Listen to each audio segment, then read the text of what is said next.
পৌঁছেছি এখন সোনার গণপতি দর্শন করতে।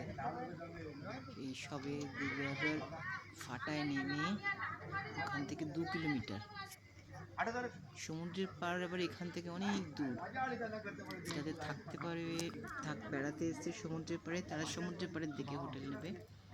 আর যারা গণপতি দর্শন করতে এসছে, রোডের থেকে গণপতি দর্শনের গণপতি মন্দিরটা আগে, পরে পিছনে আরও অনেক বেশ কয়েক কিলোমিটার গেলে পরে তারপরে সমুদ্রের পাড়। তো আমরা যখন এসছি এই দেখতে, তখন আগে আমরা গণপতি দর্শন করব, সোনার গণপতি, তারপরে ফেরত যাব। আজকে শুক্রবার, আমরা এসছি শুক্রবারে আগে গণপতি দর্শন করব, সোনার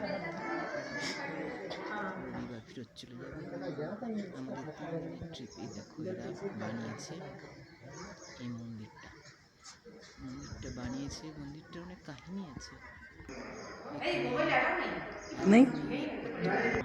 মোবাইল নাম্বার 2 হচ্ছে পেয়েছিল অনেক কয়েকশো বছর আগে এক ভদ্রমহিলা সোনার গণপতি পেয়েছিল, সমুদ্রে ভেসে এসেছিল।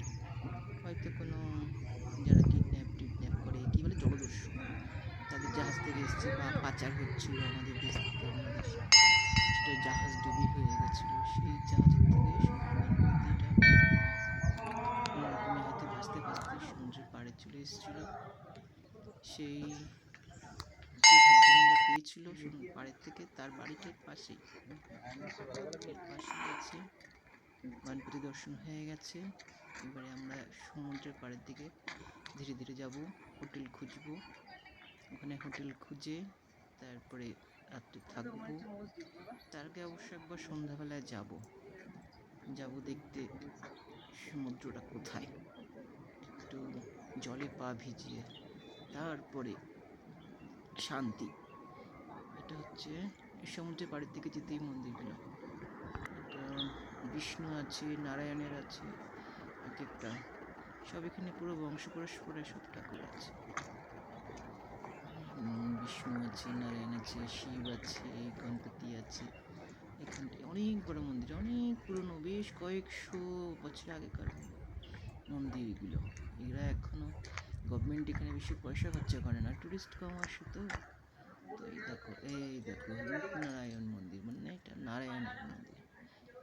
এইসব যতই ছোট মন্দির হোক, এখানে ভিতরে কিন্তু ক্যামেরা অ্যালাউ না, মোবাইল অ্যালাউ। এখনো এইটুকুনি লোকাল যারা আছে ট্রাস্টি,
দেখো এখান থেকে সরার দরকার, শুনেছ?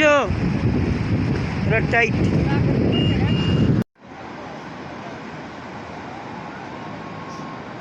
ওয়াও, क्या রিফ্লেকশন! এটা হচ্ছে সানসেট। কেমন লাগছে দেখতে? Sunset Digha beach. একটা বোটিং চলছে।